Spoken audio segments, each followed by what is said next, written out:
Hello दोस्तों, स्वागत है आपका अपने यूट्यूब चैनल गोयल मैट्रिक्स पर। चैनल पर पहली बार आए हैं, सब्सक्राइब कर लीजिएगा। साथ ही बेल आइकन को प्रेस जरूर करिएगा, जिससे नोटिफिकेशन आपके पास समय से पहुंच जाए। तो आज की जो वीडियो है, इसमें आपको डिफरेंशियल इक्वेशन के क्वेश्चंस देखने के लिए मिलेंगे और ये आपके 20 क्वेश्चंस रहने वाले हैं और यहाँ से आपको 1 से 2 क्वेश्चन इस तरीके के देखने के लिए आपको आपके एग्जाम में मिलने वाले हैं। तो आइए चलिए फिर स्टार्ट कर देते हैं। 20 में से अपना स्कोर कमेंट बॉक्स में बताइएगा कि कितने क्वेश्चन सही हुए थे एंड साथ ही जिसका आंसर मैं आपसे पूछूं आपको कमेंट बॉक्स में बताना होगा। डिस्क्रिप्शन बॉक्स को नोट्स के लिए आप चेक कर लीजिएगा। बाकी जो इंपोर्टेंट थ्योरम वाली जो पीडीएफ थी वो मैंने शेयर कर दी है टेलीग्राम ग्रुप में, उसको भी आप देख लीजिएगा, उससे आपको काफी ज्यादा हेल्प मिलने वाली है। तो फिर स्टार्ट कर देते हैं। क्वेश्चन नंबर 1 आपके सामने है। क्वेश्चन नंबर 1 है the differential equation that describe the exponential growth of a population P with a constant growth rate K is। ये क्वेश्चन लास्ट टाइम पूछा गया है और चांसेस है कि इस टाइम भी आपसे ये क्वेश्चन पूछा जा सकता है क्योंकि आपके सिलेबस में है। ऑप्शन है dp upon dt is equal to k या फिर dp upon dt is equal to kp या फिर dp upon dt is equal to kp square या फिर dp upon dt is equal to k plus p। तो आपको इसका ध्यान रखना है, ये होता है आपका dp upon dt is equal to kp। तो डायरेक्टली आप इसको याद रखिएगा, ऑप्शन नंबर बी इसका एकदम सही आंसर हो जाएगा। नेक्स्ट आपके सामने है क्वेश्चन नंबर 2। क्वेश्चन नंबर 2 है the logistic growth model for a population P with a carrying capacity K is given by the differential equation. इनमें से कौन सी डिफरेंशियल इक्वेशन होगी? तो आप देखेंगे तो यहाँ पर आपको मिल जाएगा ऑप्शन, ये भी आपका लास्ट टाइम यहाँ पर पूछा गया ये क्वेश्चन था, तो आपको ये इस रूप में यहाँ पे मिल जाएगी 1 माइनस पी अपॉन के। ठीक है, तो ये आपको याद रखना है। यहाँ पर अगर आप यहाँ पर ऑप्शंस देखेंगे तो कौन सा ऑप्शन से हो जाएगा? Option number C, d p upon d t r p और 1 माइनस पी अपॉन के, ये सही आंसर हो जाएगा ऑप्शन नंबर सी। इसके बाद चलते हैं नेक्स्ट क्वेश्चन नंबर 3 की तरफ। क्वेश्चन नंबर 3 है a system where the rate of change depend on both the current state and a future state is called. यानी कि जैसे रेट ऑफ चेंज होता है आपका, ये डिपेंड करता है करंट स्टेट पर एंड फ्यूचर स्टेट पे, तो इसको क्या बोलते हैं? ऑप्शन है a first order differential equation या फिर a delay differential equation, a linear differential equation या फिर सेकंड ऑर्डर डिफरेंशियल इक्वेशन। तो 4 ऑप्शंस आपके सामने हैं, तो इसका जो सही आंसर होगा ये हो जाएगा आपका डिले डिफरेंशियल इक्वेशन, जो कि आपका अभी का जो चल रहा है देन आगे आपका फ्यूचर, दोनों के स्टेट पर ये डिपेंड होता है चेंज के लिए। तो ऑप्शन नंबर बी ये बिल्कुल सही आंसर हो जाएगा। नेक्स्ट है question number 4। A mathematical model is used to predict the movement of a pendulum. The corresponding differential equation is most likely to be। तो ये आपसे बोला गया है जो मैथमेटिकल मॉडल है वो यूज किया जाता है मूवमेंट प्रिडिक्ट करने के लिए ऑफ अ पेंडुलम का।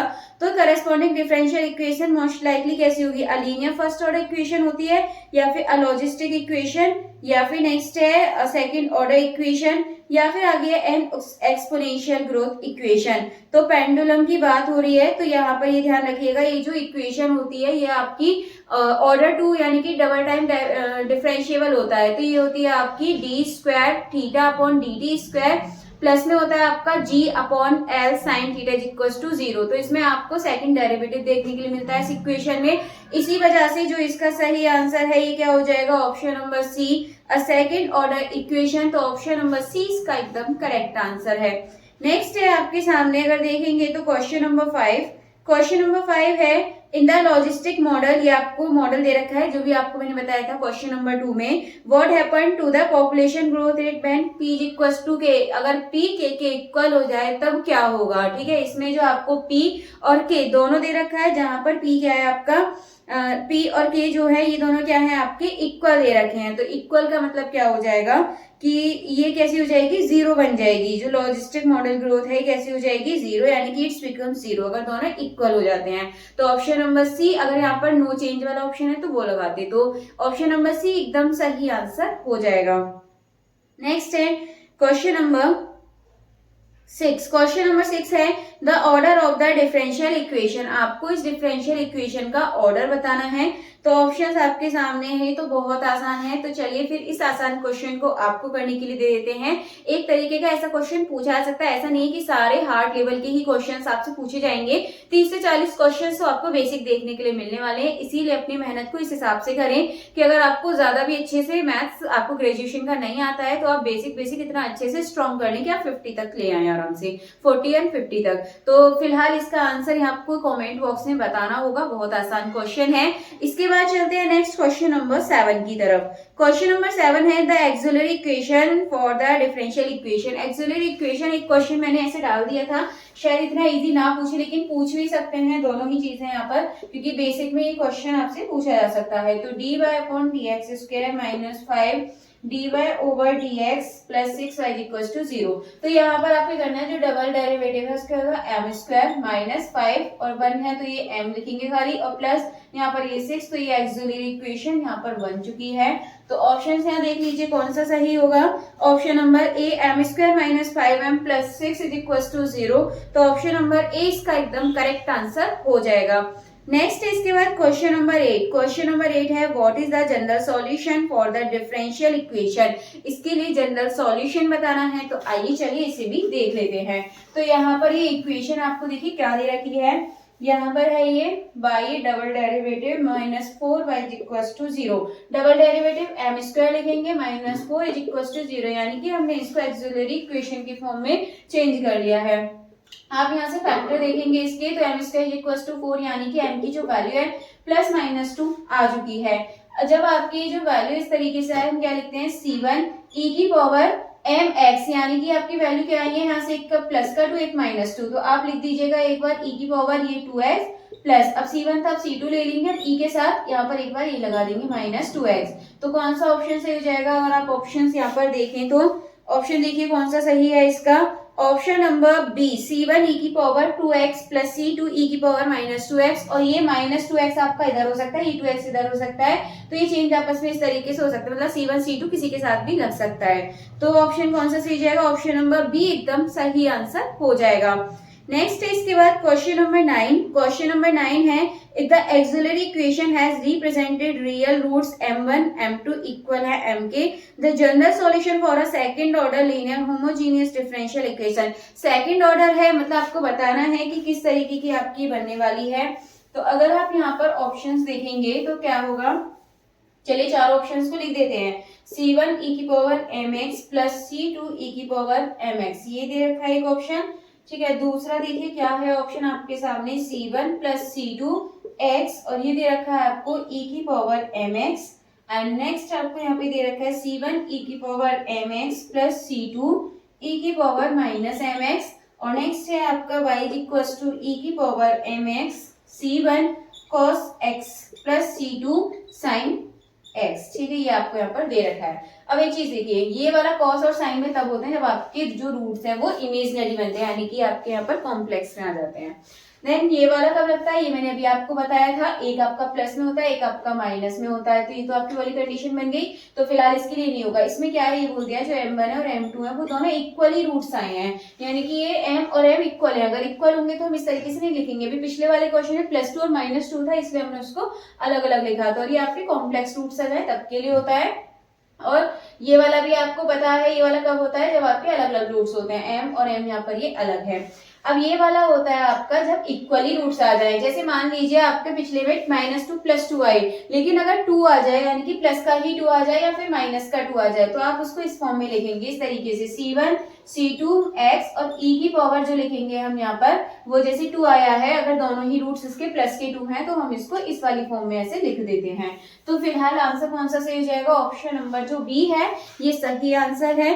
तो ऑप्शन नंबर बी एकदम करेक्ट आंसर हो जाएगा। इसके बाद चलते हैं क्वेश्चन नंबर 10 की तरफ। क्वेश्चन नंबर 10 है आपके सामने, the method of undetermined coefficient is used to find the particular solution of a non homogeneous linear differential equation when the forcing function is. तो आपसे यहाँ से बोला है कि जो मेथड है undetermined coefficient is used to find the particular solution, यानी कि जो इसका पर्टिकुलर सॉल्यूशन निकालते हैं होमोजेनियस के लिए, तो इसमें फंक्शन आपका किस पे लगता है, any function, an exponential, sine, cosine और पॉलिनोमियल फंक्शन, या फिर function that is not in the form of the complementary solution, या फिर नेक्स्ट है ओनली अ कांस्टेंट फंक्शन। तो इसका जो सही आंसर है ये किस में होते हैं, आपके एक्सपोनेंशियल में होते हैं, साइन में होते हैं, कोसाइन में होते हैं।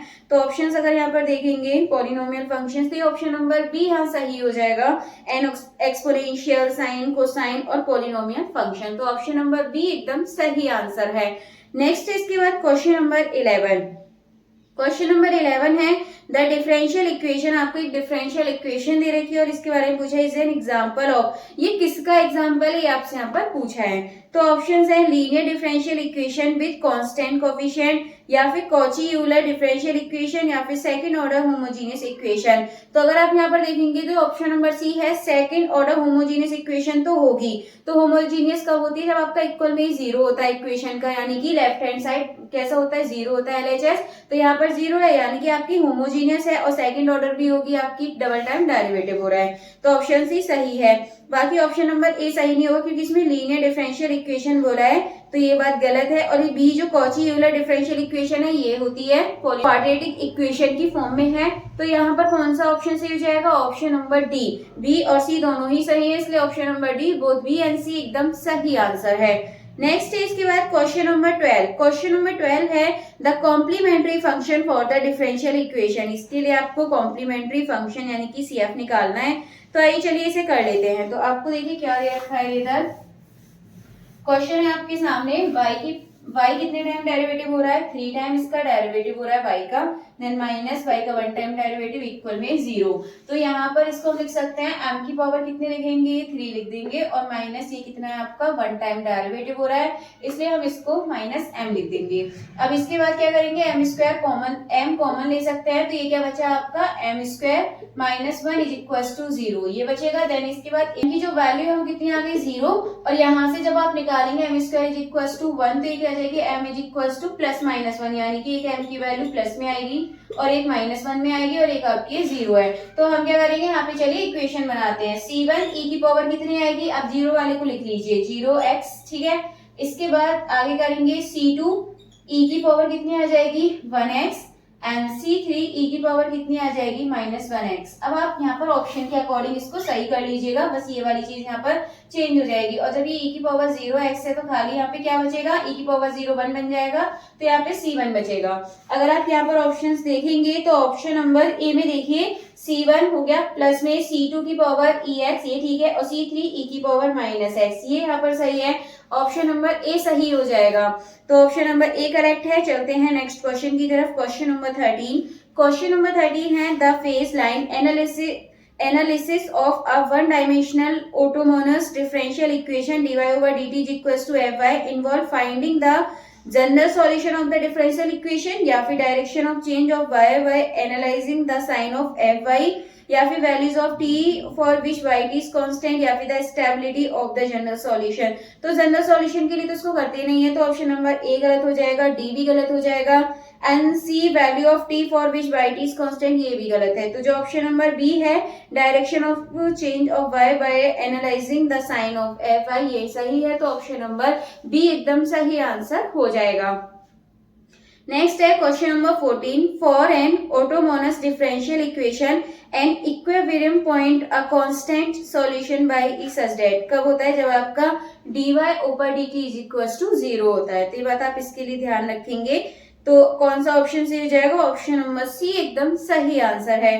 नेक्स्ट है क्वेश्चन नंबर 15।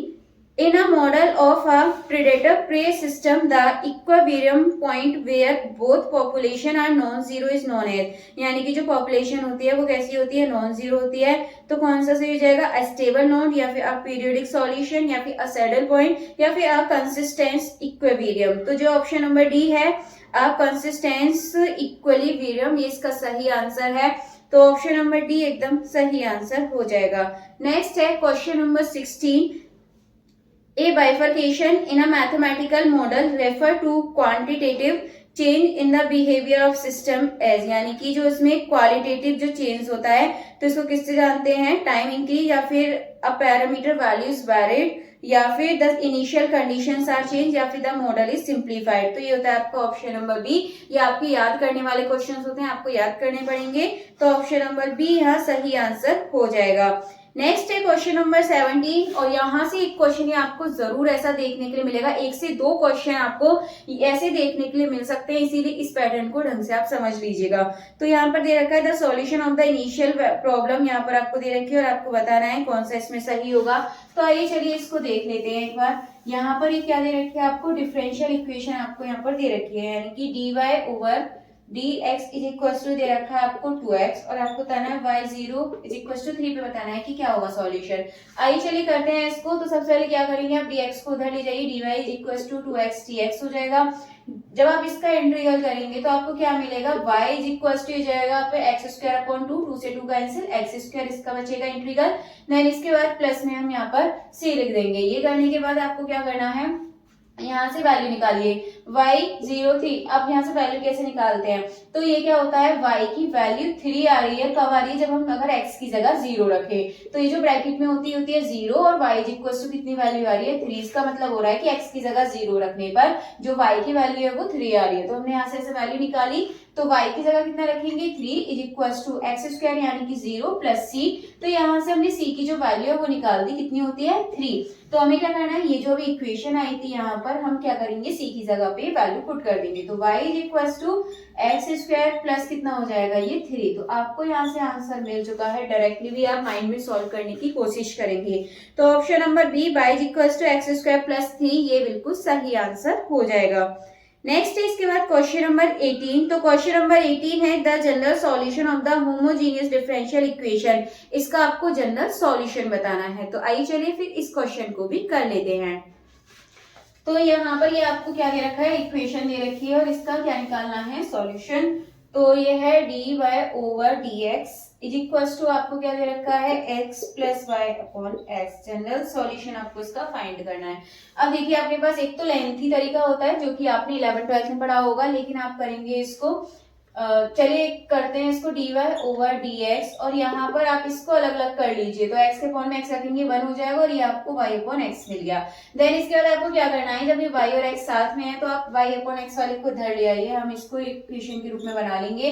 तो हो जाएगा minus y upon x is equal to 1। अब आप इसका क्या कर सकते हैं, फैक्टर निकालिए यहाँ पे। तो ये क्या होता है, e की पावर p dx, ठीक है। तो यहाँ पर हम ये x वाला रखेंगे माइनस का 1 अपॉन एक्स dx और ये क्या हो जाएगा, e की पावर यहाँ पे कितना हो जाएगा, माइनस e हो जाएगा log x। और इसके बाद जब आगे इसे करेंगे तो e की पावर log, और ये जो माइनस है ये यहाँ पे आ जाएगा और ये माइनस इधर आ जाएगा। तो हम इसको नीचे ले जाके 1 अपॉन एक्स इस तरीके से लिख सकते हैं। इसकी वैल्यू क्या हो जाएगी 1। तो हमारे पास क्या बचा है, integral factor 1 upon x. Then अब देखिए इसके आगे क्या करना है, ये 1 अपॉन एक्स लिखिए और साथ में इसका क्या था कोफिशिएंट, ये हमने 1 अपॉन एक्स लिया था, किसका y का y लिखिए। देन इसके बाद यहाँ पे इंटीग्रल का साइन लगाते हैं 1 अपॉन एक्स और ये जो आपका होता है q इसे लिखिए 1 अपॉन एक्स मल्टीप्लाई 1। बस अब इसको सॉल्व कर देंगे आप लोग। तो क्या मिलेगा, ये मिल जाएगा आपको y अपॉन एक्स और इज इक्वल टू में कितना हो जाएगा, ये 1 अपॉन एक्स यानी कि log x और प्लस आपको क्या मिल जाएगा यहाँ c। सिंपली आपको इतना यहाँ पे कर देना है। अगर आप यहाँ पर ऑप्शंस देखेंगे तो ऑप्शन के अकॉर्डिंग ये जो x है आप इधर दोनों साइड इनका मल्टीप्लाई में इधर ले जाइए। तो कौन सा ऑप्शन सही हो जाएगा, अगर देखें तो option number B y is equal to x log x plus C x, ये बिल्कुल सही आंसर है। नेक्स्ट क्वेश्चन की तरफ चलते हैं। Question number 19, what is the general solution for a second order linear homogeneous differential equation with complex conjugate root. Conjugate roots आपको दे रखे हैं m is equal to alpha plus minus i beta. तो यहाँ पर ऑप्शंस आपके सामने है, अगर देखेंगे तो मैंने भी इसके लिए बताया था कॉम्प्लेक्स रूट के लिए क्या करते हैं। तो चलिए इसको मैं एक बार आपको लिख के दिखाती हूँ, उससे आपको अच्छे से समझ आ जाएगा। तो ये आपको यहाँ पर दे रखा है alpha plus minus iota beta. तो यहाँ पर अगर देखेंगे तो ये आपका रियल हो गया और ये आपका कैसा हो गया, बीटा जो दे रखा है आई एस के साथ आयोटा, तो यानी कि आपका इमेजिनरी रूट हो गया। अब इसके बाद आपको क्या करना है, अगर ऑप्शन के अकॉर्डिंग हम यहाँ पर देखेंगे तो e की पावर आपको क्या करना होता है, सबसे पहले जो यहाँ पर आपको रियल वैल्यू दे रखी है वो आपको यहाँ पे लगानी होती है। तो ये हो जाएगा इस तरीके से एंड इसके बाद हो जाएगा फिर c1 कॉस, जो यहाँ पर आपके इमेजिनरी रूट से देखा है इसको आप कॉस के साथ लिखेंगे। देन इसको एक बार फिर आप c2 लगा के साइन के साथ लिख देंगे। तो ऑप्शन सब आपको यहाँ से मिल गया होगा, देखेंगे तो कौन सा, यहाँ पे x और लगा दीजिएगा, साथ में x रह गया है। तो ऑप्शन देखिए कौन सा सही हो जाएगा, ऑप्शन नंबर बी यहाँ करेक्ट आंसर हो जाएगा। बस बी और सी में इतना चेंज है, बीटा और जो अल्फा है उसका चेंज है यहाँ पर। तो जो ये रियल होता है वो यहाँ पर बाहर रखते हैं और जो इमेजिनरी होता है वो कॉस और साइन के साथ होता है। और बाकी सी में आपका उल्टा कर दिया है, बीटा जो है बाहर रख दिया, यानी कि इमेजिनरी इधर रख दिया और रियल आपका इधर रख दिया पार्ट। तो इस बात का आप ध्यान रखिएगा, ऑप्शन नंबर बी यहाँ सही आंसर हो जाएगा। नेक्स्ट एंड लास्ट ये आपका if y1 and y2 are two linearly independent solution of a second order homogeneous linear differential equation the Wronskian y1 y2 कैसे होंगे आपके, यदि यहाँ पर ये टू लीनियरली इंडिपेंडेंट सॉल्यूशन है सेकंड ऑर्डर होमोजीनियस के, तो आपका कैसा होगा, नेवर जीरो, यानी कि जीरो नहीं होगा ये कभी भी आपका, क्योंकि आपका कैसा है ये लीनियरली इंडिपेंडेंट, कभी भी आपका जीरो नहीं होता है। ऑप्शंस यहाँ देखेंगे तो option number be never zero ये इसका बिल्कुल सही आंसर है। तो चलिए आज के टोटल 20 क्वेश्चन हो चुके हैं एंड ऐसे ही क्वेश्चंस आपको कराए जाएंगे और यहाँ से आप देखेंगे 1 से 2 क्वेश्चंस तो आपको ऐसे ही यहाँ से देखने के लिए मिल जाएंगे, तो इन क्वेश्चंस को आप जरूर रेडी करिएगा। बाकी आगे मिलते हैं आगे के क्वेश्चंस के साथ, तब तक के लिए आप ज्यादा से ज्यादा वीडियो को लाइक कमेंट शेयर कर दीजिएगा।